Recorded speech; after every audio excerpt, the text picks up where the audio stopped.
Hi, I'm Ron Fournier, and this is my colleague and buddy Ted Anthony. I cover politics for the Associated Press, and I've done it for several years now.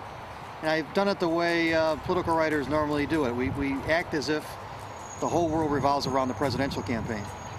And if we're good at it, we might start talking about how the next president and how the issues that the presidential candidates are talking about might impact the culture. What we're going to do with this series is something different. Ted, who's covered the culture for a long time, and we're going to team up and try to talk about how the culture is changing and how those changes and the changes in people affect the campaign. An election is always about the candidates, and the candidates are front and center, but behind every candidate, behind every political maneuver and every electoral decision is a lot of cultural context, a lot of cultural baggage. And what we're hoping to do over the next year is take folks on a tour of American culture as it relates to politics, and particularly as it relates to the 2008 election. We're going to look into issues like authenticity, issues like spin, like the Iraq War, like what it takes to be a leader, like what people expect from the presidency. And at the end, what we hope we're putting together is something that functions sort of as a multimedia user's guide to the American presidency that people can look at and say, hey, here are some of the things I need to know as I cast my vote.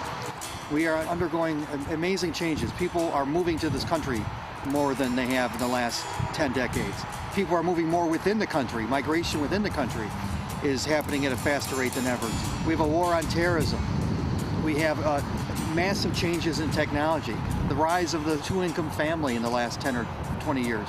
All these things are creating an enormous amount of tumult in society and are forcing people and prompting people to change. Well, if people are changing, the folks who presume to lead them better change too, or they're going to be left behind. You know, you look back at a time like Abraham Lincoln's time, and some of those values we still very much hold dear. Some of them are outmoded. People are choosing with every presidential election just what they're keeping and what they're getting rid of. So we hope to get to the heart of some of that as well.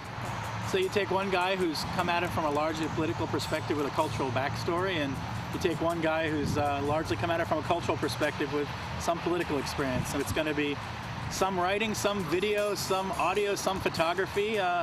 We don't know what we're going to throw at you, but what we do know is that we're going to try to figure out a little bit about what makes this country tick and how that impacts what vote you're going to cast, or maybe not cast, in 2008.